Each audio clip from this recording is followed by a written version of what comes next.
What's up, LA Live gang? This is your boy AC, and I'm back with episode number 3 of the State of the Lakers. What's up, Somebody's LA gotta, Live gang? This is your boy AC, we and I'm gotta, back we gotta, with episode number 3 we gotta echo. of the Somebody, we State gotta of the echo. Lakers. What's It's up, an echo. LA Live gang? This is your boy AC, and I'm back with episode number 3. We gotta echo. Somebody, we gotta echo. What's up, LA Live gang? This is your boy AC, and I'm back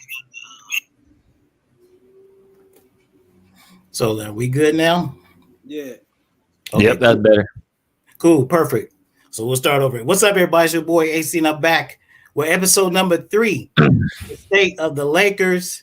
I'm very happy to have 2 special guests this time, not one, but 2 special guests. Of course, I got my main man, LOE, Lakers Over Everything, my special co-host. And today, we're honored, we're happy, really excited to have 2 great YouTubers in the building today. 2 guys that are doing great Laker content, great NBA content. And the left-hand side, we got my main man, Kareem, of the Kareem Report. Kareem, what's going on, my brother? It's good, bro. How you? Everything good? Everything great, brother. You showed up, so everything's perfect. Perfect. Everybody's here on time. Perfect. And down in the corner, man, we got my man Jackson Wilkie, the NBA white guy. What's going on, Jackson? Not much, man. Ready to get this Laker talk going. That's right. That's right. We got let's see, we got some people in the building. Let's get the likes up. Yeah, Jackson, man, your channel's relatively new. I know you're not new to YouTube, but man, you kind of taking YouTube by storm, bro. What's the secret sauce behind that?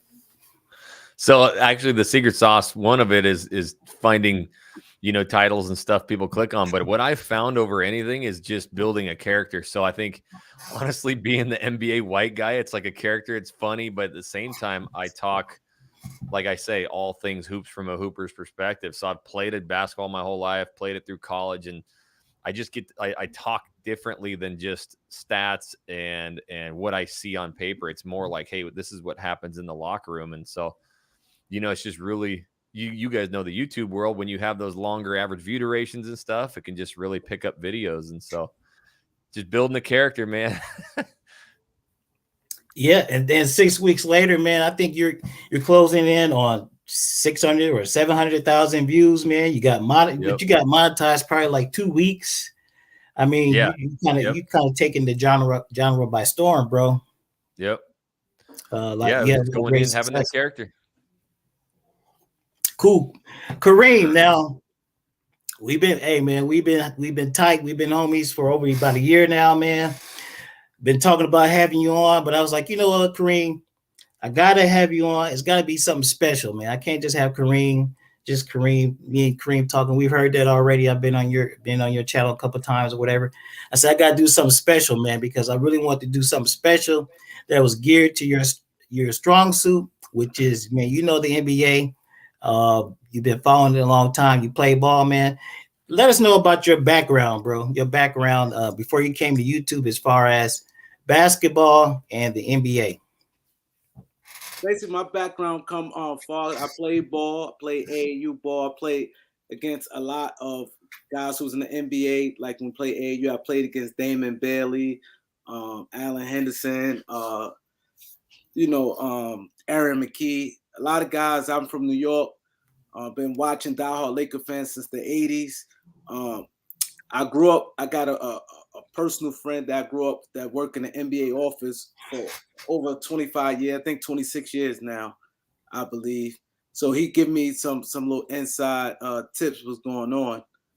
And what made me go to YouTube, I used to watch a lot of other people's channels and comment, and a lot of times they didn't respond to my comments. So, you want to get heard. Right. They respond. So I played with it. I ain't take it serious at all. I just started taking it serious. I was just uploading. But now, I'm more into it because of the people. And so I like to really be fair on players. I'm real detailed in players' games, and I'm my strong suit like a GM, like dissecting trades and being realistic for both teams. So that's my strong suit, and that's why I think when people connect with me on the channel, because they see my insight and how deep I go far as evaluating players. Right. You know what? I didn't tell you guys, but that's why, because I'm a fan of everybody that's on the panel. My main man LOE, the Kareem Report, and the NBA White Guy, but specifically my two guys at the bottom, because I respect your knowledge. I mean, you could watch people, and then you could tell they know what they're talking about. You could tell they have background and actually have actual experience, uh, about what they're talking about in the game of basketball. So specifically, that's why I wanted to have you guys on, because in the previous shows, my mom calling me. Um, we didn't really delve too deep into the lineups or the rosters for the Lakers, because that's not really my strong suit. But I know you guys will be able to, with your help, we'll be able to dig into the Lakers roster, kind of analyze it.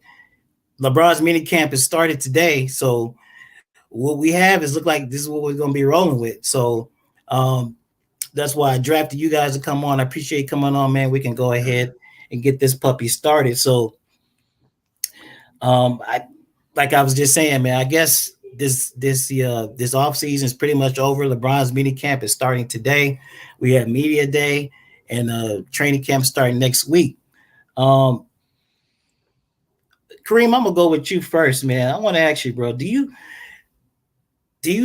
feel that? Do you look at this offseason as a failure by the Lakers front office, specifically Rob Pelinka, because he didn't pull off a big trade like a lot of people were expecting, and I know a lot of Laker fans not really happy with him right now. So, do you consider it to be a failure?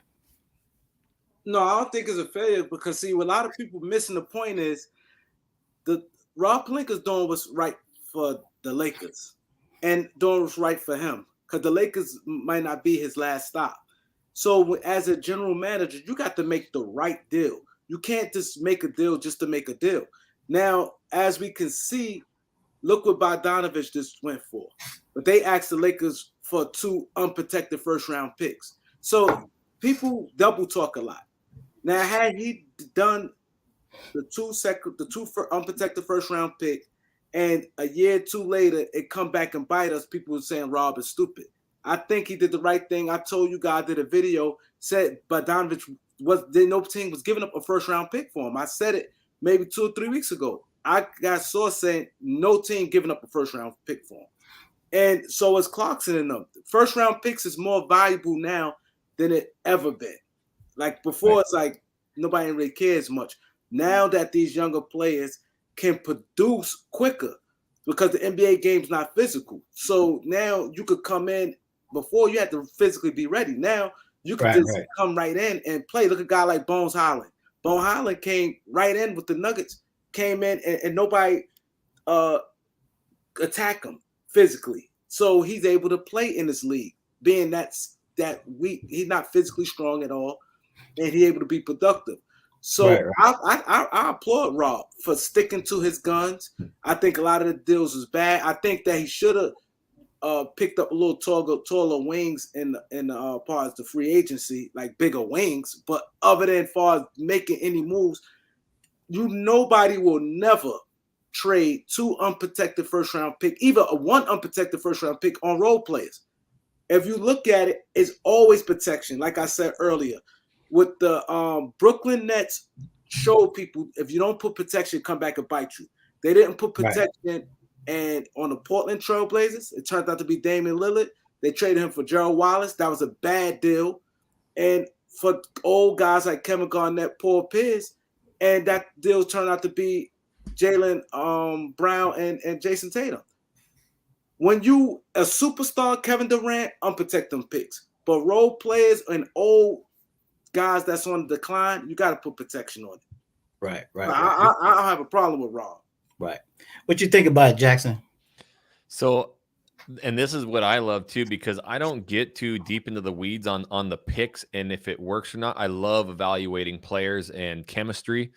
So here in Kareem's, on that is awesome. But I was thinking about this today. Here's the exact thing, because all of our YouTube channels, we get killed in the comments because everybody wants those picks gone today. Like, get rid of the picks. I don't give a crap about the picks. Just get rid of them and get somebody new. But when you slap on the general manager hat and you realize, if you look back, at what the Lakers have done, I believe it's Jesse Buss who's really in with the drafting. Dude, they have drafted really freaking well. So those picks that, Kareem talks about, you got to realize that, unprotected. That's why Danny Ainge wanted them so bad. But they're 5 years out and 7 years out. Like, hopefully LeBron's still playing 5 years from now, but I doubt it's going to be with the Lakers. He's going to go wherever Bronny goes. So they've got to be able to have some kind of draft capital to not only get some young studs, but to entice other free agents in the future to come play for the Lakers, because they're going to be a dumpster fire, right? So I hate it, saying it, but LeBron got that extension. And then after that, he's probably just 1 year contracts. So they are protecting their future. And the last thing you have to notice is that, hey, we went all in to get you, LeBron, and get Anthony Davis and get your boy Westbrook. So you roll with what you got. This is your decision. Yeah. And we've seen them in the playoffs. They're nasty if they're healthy. But yeah, as a general manager wearing that hat, you have to openly admit, yeah, they did the right thing. Right. What's your thoughts on it, LOE? I agree. I agree with both Kareem and Jackson, and especially Kareem when he said, he applauds Rob for standing on the square. Mm-hmm. I'm with that too, because Rob obviously felt that neither of these deals were going to make us that much more of a contender, right? There were role players coming in. Yeah, they were going to help. They were going to contribute.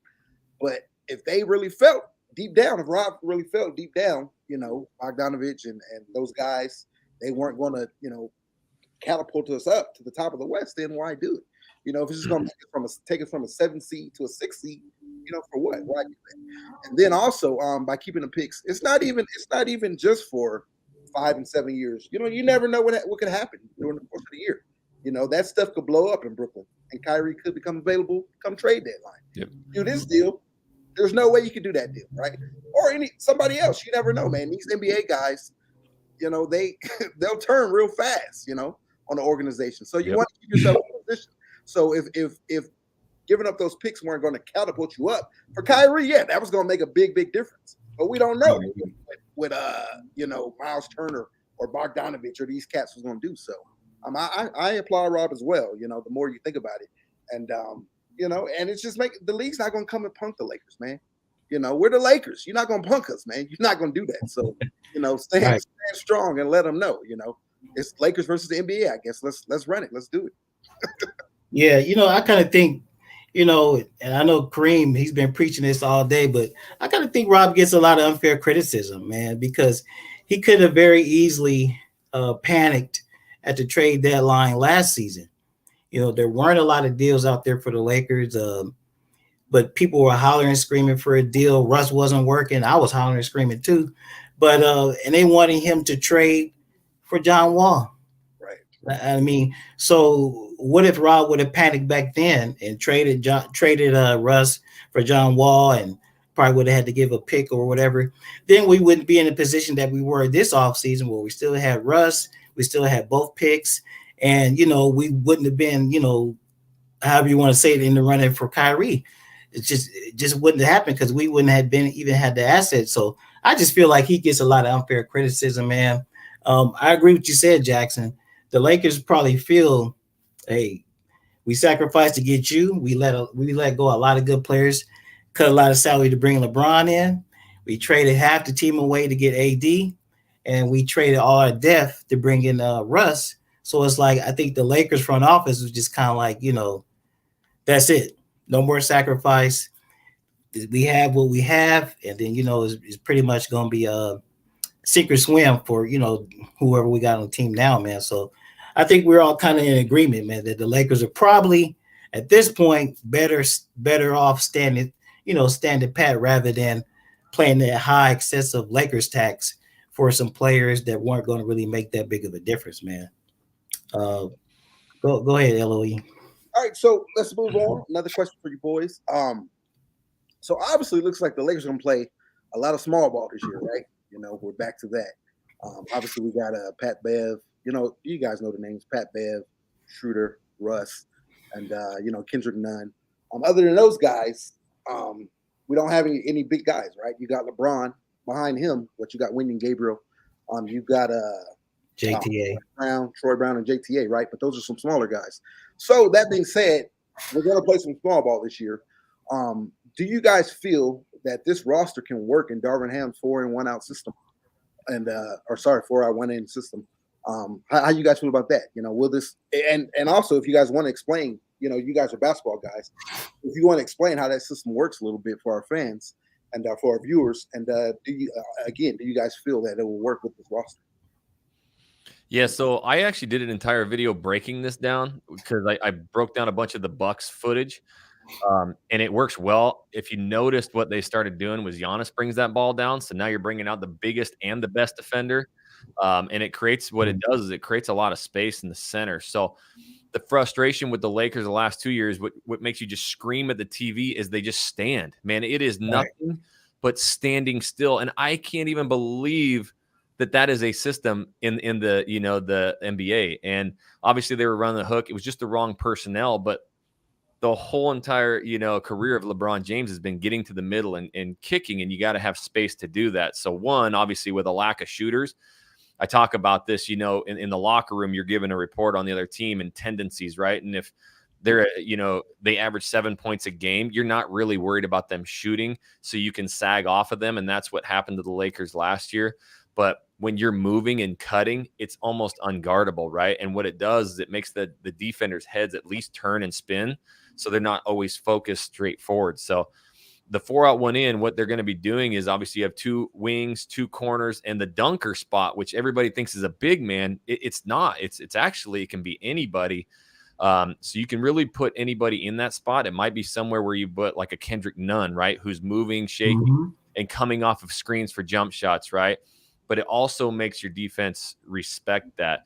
I did a poll on my channel. Over 1,000 people voted for, the backcourt you want to see. And over 45% of people said Schroeder and Beverly actually would be their favorite. So, I mean, now you have tenacious defense, but you really, have a lack of shooting. I think Nunn is a guy that, can stretch that floor out. He shoots great from straightaway, whereas most players in the NBA shoot very good from the corners, straightaway shooters. So that 4-out, 1-in system is going to be where they dribble towards somebody and they're cutting, or passing to that person and cutting. So there should be a lot more movement, which will open up, back doors and open shooters. Cool. Yeah, I agree with him. He broke down the system. I just break down the play. I voted on his channel. I went to his channel and I voted. As far as I ain't look at it as starting, but to me, that I would like to see is Dennis Schroeder and Pat Bev. I think aggressively, like they both have this mentality they can pick you up early, and when they on their job, they can really cause havoc. Now, if the shooting guard is not a ball handler, Pat Bev going to go get that. And then if you have the 2 shot blockers back there, this is why I was so much kind of wanted Miles Turner so bad. Because if you put Schroeder and Pat Bev and have AD and Turner, see, they not the shot blockers. Damon Jones and Thomas Bryant not the shot blocker. Turner is. Right. AD do cover a lot of ground. So I really want to see that. I think they scrappy. They both short, but like I said, in today's NBA, nobody takes advantage of the size like they used to. So Pat Bev, we see him guard Durant. We see him guard LeBron. So him guard and shooting guard, him guard and Luka. Well, tried. Tried. So him guarding someone 6'5", 6'6" at the 2, I don't think it's gonna be a problem. So I think it could work. I think it could work. Now the only thing is the minutes. I think that's going to be an issue because now if you look at the guards. I think you got to kind of play all 4 of them. The guards that's the point guards, kinda. If you're going to go there, it's hard to bench one of them. Yep. Then you got Lonnie Walker that you brought in, that's super talented. Then you got Brown, Reeves. I'm high on Reeves too. So you got a lot of guys that that somebody, it's gonna be maybe two people out that them swing positions ain't gonna really see no minutes. Yep. And that's gonna be tough because these guys are playing for contracts too, man. They're Yeah, all that's- playing for contract. yeah, basically everybody outside LeBron and AD, right? Everybody's pretty much paying for a contract. You know, I'm glad you guys brought that up, Kareem and Jackson, because I was kind of concerned. I kind of like Kareem's backcourt that he voted for, but you know, as a fan, you know, I hear people say, well, you know, those guys are probably going to be too small, but you guys are saying that no, it probably won't make that much of a difference. And then plus, we got so many other guys coming in that are bigger. They could sub them in or whatever. You know, it just kind of depends on what the matchups are or whatever. And So that's where the system has to change for the players, right? So I've played on teams in college where we didn't have the height, right? And I was, you know, early mid, you know, 2000s, whatever, when post game was still there. So the game plan has to change to where you're leveraging, you know, that shorter roster and the speed. And the funny thing is, you look at an Anthony Davis, he's 6'11", but 2020, like bubble AD, who was the first guy down the court every time? He was. That lob pass 90 feet to him for the easy dunk. So he's a guy who can move up and down. And if you have these smaller dudes who play very aggressively, they're going to get their hands on a lot of the balls, which that's why I love Austin Reeves too. I watch the small things, not the stat sheet. Like, he got his hand on a lot of balls. He causes a lot of turnovers and the fast breaks. So that's where, you know, you don't have to 100% rely on an offense if you can, you know, work it on the defensive end, but the buy-in has to be there. Like, they got to buy in. They totally lost it last year, and they have no chance if they don't buy in. Right. Yeah. It could be a sticky situation. We have to see what happens in training camp, see what the word is once training camp starts. So we'll move on to roster evaluation now. It's kind of strange to me, man, because it kind of looks like it's almost like a replay of last year. You know, we didn't have a lot of size last year starting the season off, man, and that was probably part of the issue that we had. We had a lot of guys, man, playing out of position because of the injuries. A lot of guys probably playing more minutes, like Melo, out of position than what they should have been. So let's talk about Jackson. Let's talk about the front court, man. We're kind of thin, you know, outside of LeBron and AD. How do you feel about the Lakers front court?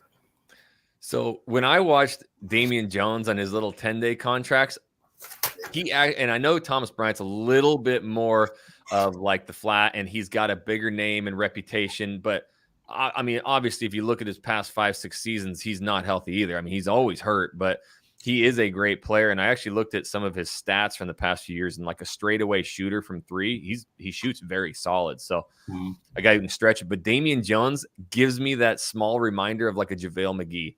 I miss JaVale McGee more than anything. Like, that dude is so good, not only on the court, getting all those blocks, the dirty play, whatever.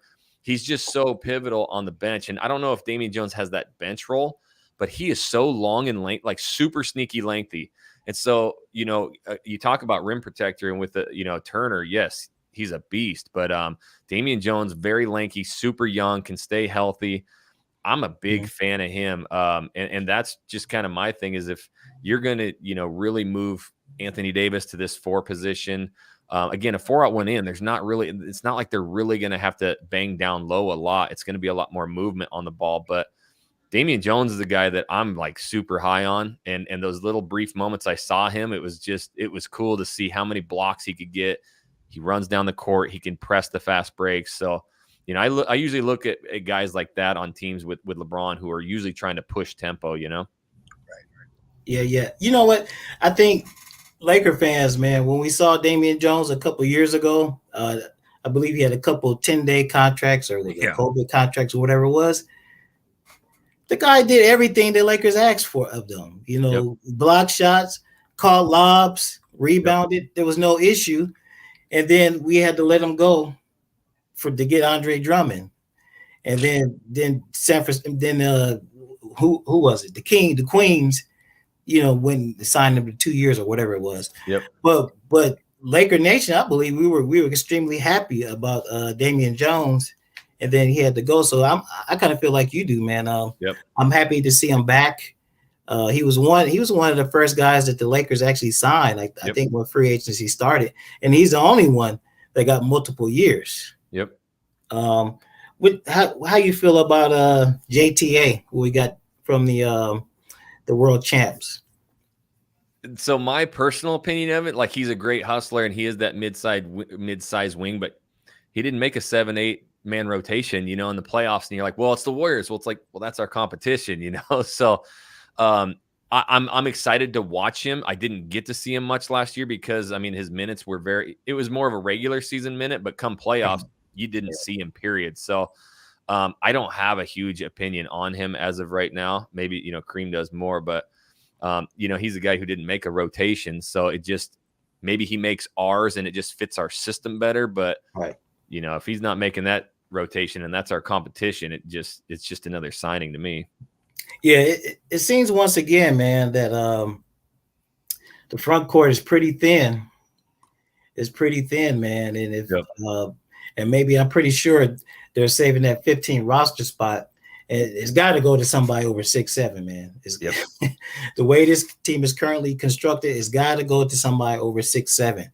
That's just my opinion. We'll wait and see.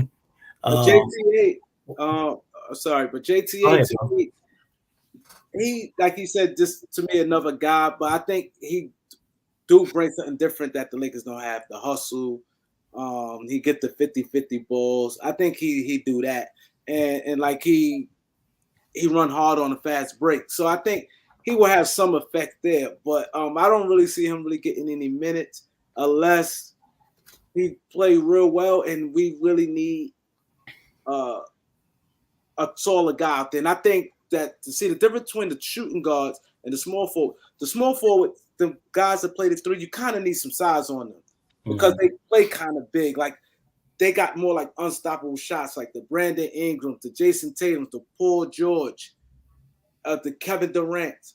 You cannot really you got to put some size on them. They're not going to beat you physically where, you may have to double, but you're going to need a hand. They play big. Like them guys there, they're getting their shots off. So with a little guy on them, they would abuse them. Like Kevin Durant found the way and he destroyed Patrick Beverly. He wasn't physically, he didn't do it, but it's an easy pull-up. And them guys got good mid-range. Brandon Ingram is a good mid-range jump shot. Jason Tatum, Paul George. So them guys will kill you. I think so now, if LeBron James out the game, I don't think you want to get by with playing 6'4", 6'5" guys on them. So that's why I think that JTA they might have to use him a little more in the stretch against those type of matchup because he got the long arms, he's athletic. I think he will probably suit more for those type of guys there. Right. I agree with that. I agree. He could with JTA, you could pretty much switch everything. You got guys who could switch, as opposed to, 6 what is shooter 6'1". Yep. Yeah. You can't switch that stuff, man. So I think it's gonna be a lot of pressure on AD, man. AD is gonna have to cover up a lot of what we lack, in the size, So we'll see. But hey, man, we've seen it before, right? We've seen it. So it's going to be tough. That's a good point you brought up, LOE. That's going to put a lot of pressure on AD, and I think Thomas Bryant as well, and DJ, because we're going to need those guys to stay healthy, bro. If any one of those guys go down for extended amount of time, we're going to be right back where we were last season, bro. And I, for one, it worked against what was that, Denver? The first time, I think Denver, the first game we saw LeBron playing center. I don't want to see that again. That wasn't a good idea, bro. Let's not do that again. So now the Lakers kind of find himself in a similar situation, man. But I guess we're gonna have to see, man. Maybe that might give them an excuse to bring up Jay Huff. Yeah, that's what I was going to talk about too. Yeah, I mean, Huff is another player. In my comment sections, everybody talks about him. They love to see Huff come up. Yeah, I mean, Vegas League and all that kind of stuff, that's one thing, but come up to the big show, that's a little bit different. Well, we'll see. Kareem, we got like 30 guards. So give me your thoughts and your evaluation on the Lakers backcourt. I think they're good as far as guards, but I just think it's so many of them. Because technically, if you want to say guards for the guard position, we technically have maybe like 7 guys. If you maybe you count Christie, I don't think Christie really gonna play, but you say the 4 legitimate point guards, the Troy Browns, the Lonnie Walker, and Austin Reeves. That's 7 guys right there.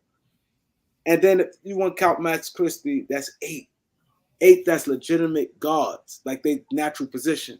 I think that's our strongest, best talent we have. We're strong in the guard position, but I just think that it's going to be too much to me imbalance. I don't like the balance of the roster. That's my biggest thing. We have really nothing up front, but I kind of like Wendell Gabriel as a sleeper. See, people ain't looking at him, but he rebound, he runs the floor hard. He do a lot of things. He's getting better and better. So that's what you want to see. He's getting better. So he may have a role to be able to play some backup for because we definitely get small. Like I agree with Lakes or everything said. That front court has to. When you have a small team like that, they really got to play. And back to what NBA white guy. The thing is, what he said about JaVale McGee, I've been screaming to JaVale McGee for the longest. JaVale McGee is a very underrated player. He do a lot of damage in a little bit of minutes. And I think that he's truly missed. And I think we definitely have to, somebody got to play that role. Because him and AD was real good together. Right. And I think the short time that DJ was with the Lakers, not the other DJ, but Damian Jones. Damian Jones, he worked perfect. He worked perfect with LeBron and AD, and like I said, that's why I think a lot of people are happy to see him back. LOE, what you think about the backcourt, man? I mean, I'm right there with Kareem, and we're loaded. I can tell you this is a fact. The Lakers have the best point guard rotation in the NBA. That's a fact, man. We are loaded. Right. You talk about first team, second team, third team. We got an all-star team when it comes to point guard position. I don't know how well that's going to correlate, to our success on the court, but we'll see. But yeah, he's been screaming, man. That's our strong suit, and I'm really interested to see what Darvin Ham can put together. Just like Jackson said as well, you gotta cater that system to your players, right?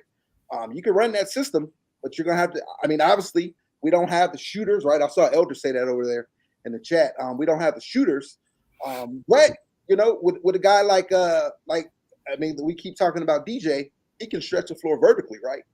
So you can't stretch it out to the perimeter, but that vertical stretch works, because you go back to 2020, the Lakers didn't necessarily, especially during the season, it got better. It kind of clicked in the bubble in the playoffs, but during the season, we weren't a top 3-point shooting team, but we were able to stretch the floor vertically, so it kind of balanced things out a little bit, with JaVale McGee being able to do what he did and Dwight. So you got DJ, he can do that, stretch the floor like JaVale did. So I'm excited. But you asked me about the backcourt, right? We're strong there. And also like Kareem said, somebody's going to be the odd man out. I mean, because I know he said you got to try to play all these guys, but I just don't see how you do it. Because you still got Austin Reeves. He's going to demand minutes. Like Jackson said, he's excited. I'm excited about Austin Reeves as well. I think he really made a jump. You got all these young guys coming in, but Austin Reeves like, don't forget about me. They're talking about he's in for the starting spot. He wants a starting spot. So we'll see, man. Somebody's gonna be X'd out, man. And that's the thing I'm excited to see about him. It's gonna be very competitive. Practices are gonna be competitive. Training camp's gonna be competitive. He's gonna play the best man out there. On all facets. You got to play defense and fit. You got to knock down open shots. When you get them. And if not, next man up. So that's one thing I'm excited about. We actually got last year, we didn't have legit NBA guys, right? You're playing like Stanley Johnson and some of these other guys. This year, at least, you got these guys are NBA guys, so we can really see go to the next man if it don't work. Right. I think what the Lakers desperately need this year is to have some of these guys like that we signed in the offseason, whatever, man. We need at least 2 or 3 of these guys to really step up and have good seasons, man. Because if we don't, we could very very quickly find ourselves in a sticky situation, man. Like we mentioned before, all these guys are going to be playing for contracts, with the exception of LeBron and AD and I guess DJ. Um, which one of those guys do you think, Jackson, that will probably have a surprising season? Um, Troy Brown Jr., Lonnie Walker. Which one of those guys, do you think will probably have a good breakout season? I mean, the one dude that I keep talking about that they signed was, DJ. You keep talking about. I've been the highest on him. I talk about him all the time. But Lonnie Walker's another guy who's super athletic, like crazy bounce, and he's got like a 6'11" wingspan. So, a lot of times when you're playing defense, you can alter shots, or at least get hands and face. But it's also, deflection. So Lonnie Walker's a guy that I'm kind of excited to see his fit in the Lakers. But I didn't get the chance with the backcourt. And I really wanted to hone in on this because, people talk about Nunn and they know he can shoot. But if you watch 2020 Nunn, like that was the most ascending player in the NBA. He was one of the scariest point guard. I remember in the bubble watching that, and you got Jimmy Buckets on the Heat and stuff, and Tyler Hero was banging out, but Nunn was that dude. He dropped 30 on the Lakers with like 7 threes. He is a walking bucket, and he can also attack the rim. In my channel, I always call him the baby Kyrie. Like, he's not near as good as Kyrie, but he can create his own shots. He can score from anywhere. He's going to stretch defenses, and he's going to demand a lot of attention on that defensive end. So, the rumblings now is like, is he healthy? Is he ready? I don't know, but that guy I'm really excited to see, but it's going to boil down to 2 things. And, LOE was just talking about it. So every time we would come, college, it's the next season and you hit training camp, there's a few things that happen. First of all, you can work out all summer, but there's nothing like playing basketball. So you're going to see little aches and pains. And with these older dudes, it'll be interesting to see, who's taking a day off here and there right out of the gate. Second of all, there's 4 dudes fighting for a starting position. So it's going to get insane. I played through these. This is where you absolutely battled. You're going to have tougher times in these practices than you will in the game. And there's going to be just knockdown, drag out fights. And if these 2 starters who they, get named starters, maybe it's Pat Bev and Westbrook, and they roll together, they can play together. I'm telling you right now, you can hate each other as much as you want on opposite teams. But as soon as you wear the same jersey, you're boys. And so there's going to have to be a major acceptance of role players this year. It's the only way the Lakers are going to be successful, period. That is it. There's going to be some players who just say, you know what, I'm cool coming off the bench, and I'm going to go out there and give minutes. And if it's Westbrook, he better do it. But this is 4 strong, hard-headed dudes who want to start. Like you mentioned, they're NBA players. So this is where I see the biggest hiccup in the Lakers organization is those starting spots and not accepting roles.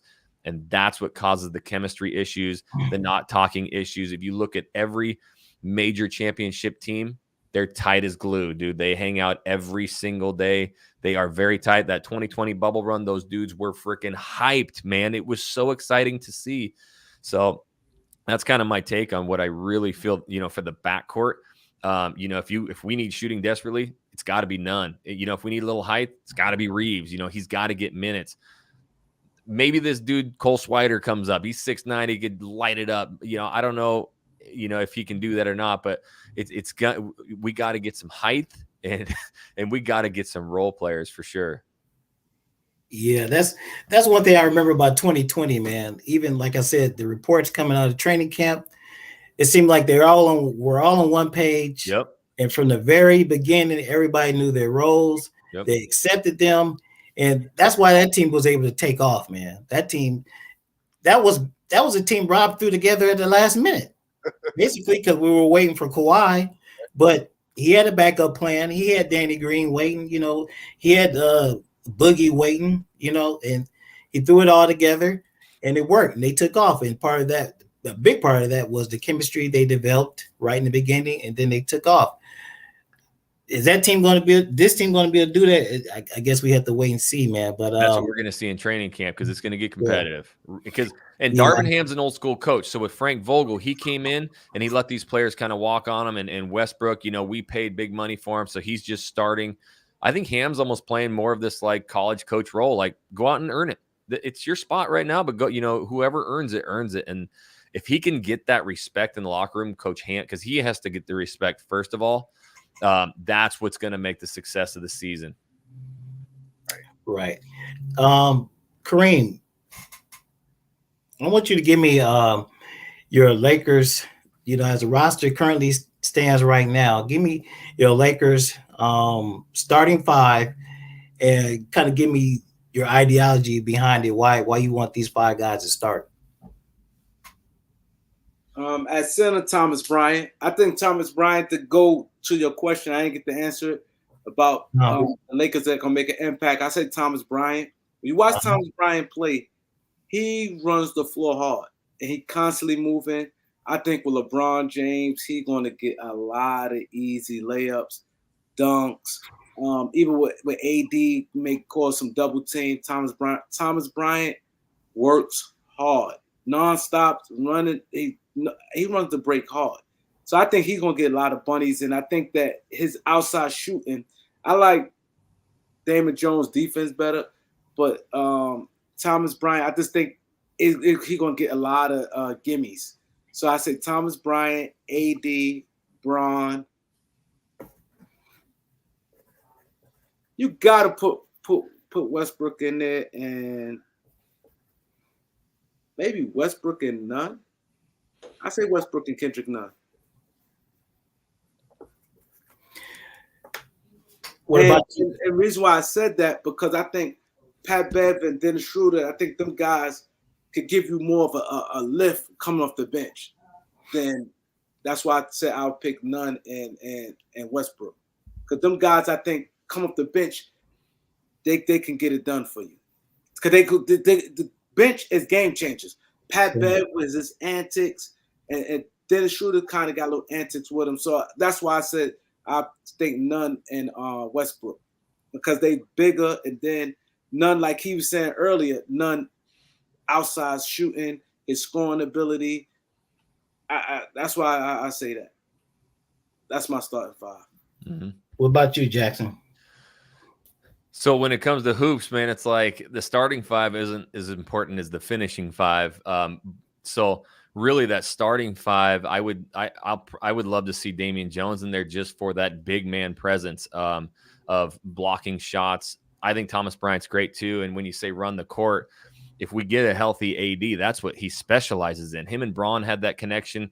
They did it multiple times every game.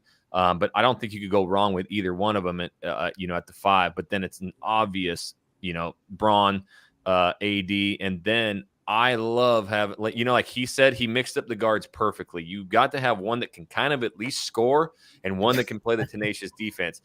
If you have both tenacious defenders, the Schroeder and the Beverleys, it's great. It's going to pester some teams, but you're not really threatened by them scoring a lot. I know Schroeder can get some buckets, but that's a guy that now, again, people talk about the shooting percentage of Patrick Beverley at like 41% from three. But if you look at it, he's never averaged more than 7-8 points. So again, when you're on the other team and you're looking at scouting reports and he averages 7 points, he may give you 27 that night, but it's a fluke. Like most nights, he's going to give you 3, 4, 5 points, maybe 8, 9, 10. So you got to switch that up. So I really love seeing a healthy Nunn in the starting lineup. This is a guy who's going to get a lot of points. That worked very well with LeBron James, having Kyrie who could create his own shot. That gets so much pressure off of LeBron. He's not always doubled. You've got to watch that guy. So, and with that, it's a coin flip. Give me Schroeder or Patrick Beverley, but I like Nunn for the scoring. Beverley or Schroeder right there. Then your Braun, AD, and DJ.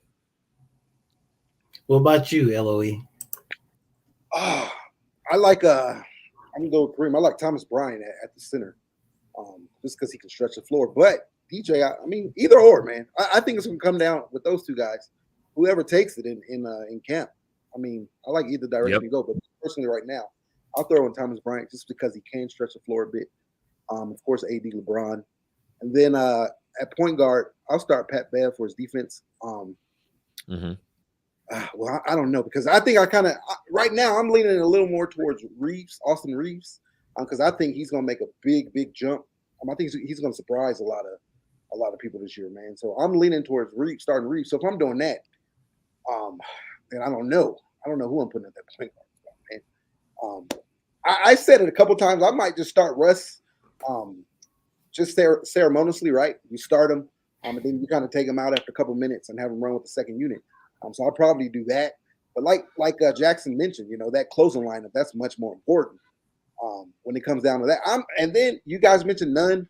To me, I think we're loaded, man. We got a loaded team. If Nunn is healthy and Nunn can go, then yeah, maybe Nunn is in there. But it's kind of hard. I got to really sit down and really think about it.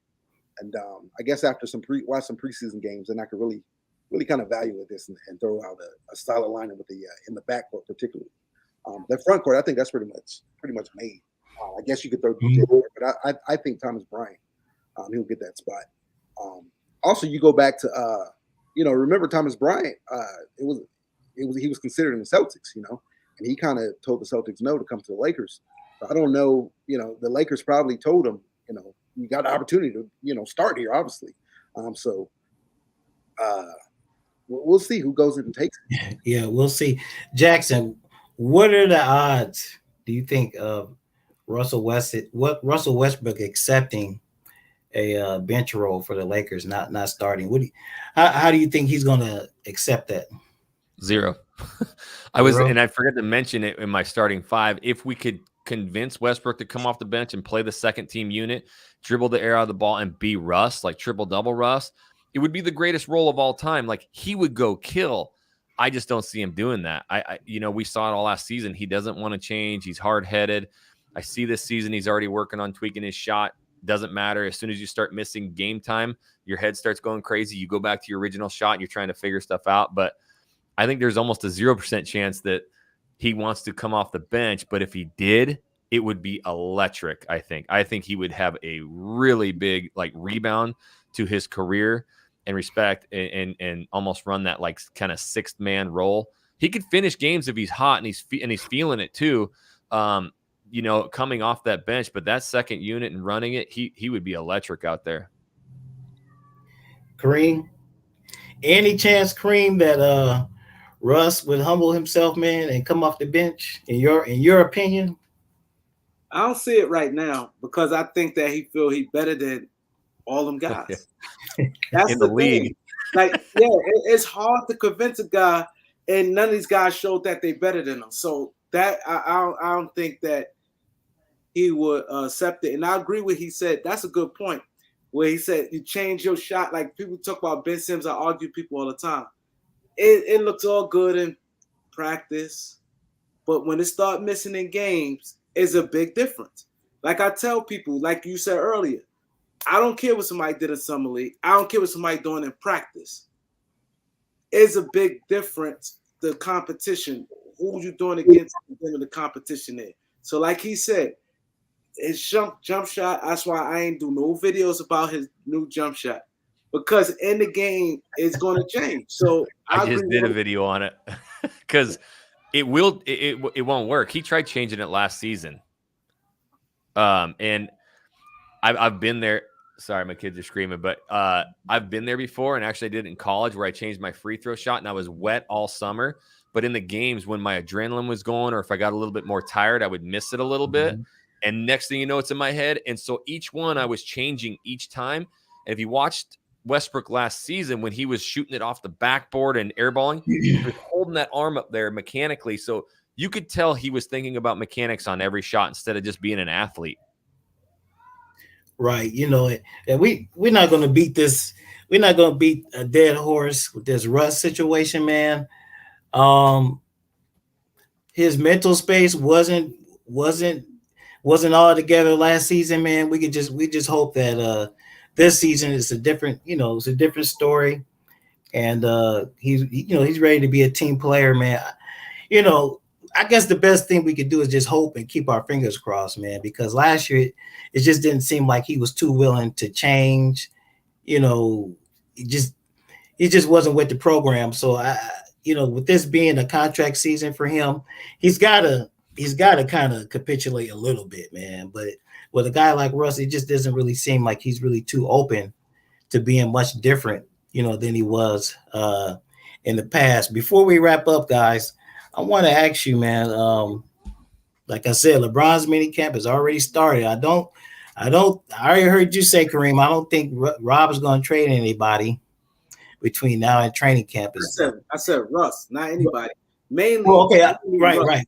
He's probably not going to move Russ because all the drama that would start. Um, so given the current roster, LOE, tell me, man, give me your best guess. We're gonna do a little bit of predictions. Uh, give me your prediction on what you think the Lakers' best case scenario as far as their record could be, for the end of the season. Well, you got LeBron, you got AD on the roster. So with those two guys right there alone, if they're healthy, I believe that's still the best, duo in the West for sure.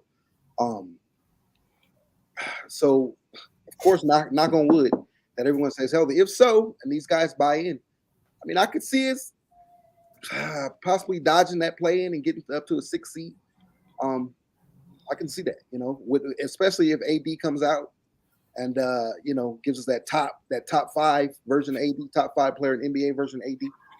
In particular, defensively, if he's that defensive player of the year type guy, and everybody else gonna follow suit. If he's that, if he's defensive player of the year candidate, then that's going to trickle down to everybody else. So if we could build our identity on defense, and then everyone else buys in, plays their role, I could see us getting up to a 6 seed, dodging that play-in tournament. Right. What you think, Kareem? How many games, man, Kareem, do you think this Laker current roster can win this season? I say maybe like 46, 47, 6 seed. I say about the 6 seed because they're going to be close. I think the top 5 seed may be 50 and above, but the 6 seed I could see around 47 games. I see Lakers 6. I don't see him anything closer than that. And like I said, the roster definitely in balance. I think 6 seed is pretty solid. And what's the other question you asked? You said, will we see? Just how many games they will win? About 40, 46, 47. 6 seed. Damn. I think I'm a little bit more optimistic than you guys. What do you think, Jackson? So there's zero chance that they're going to be at the top of the West, and it's not due to a lack of talent. So what it is again, when you play these younger teams who are hungry, they're just going to give you 150% every night. So that's the one thing that nobody ever factors in.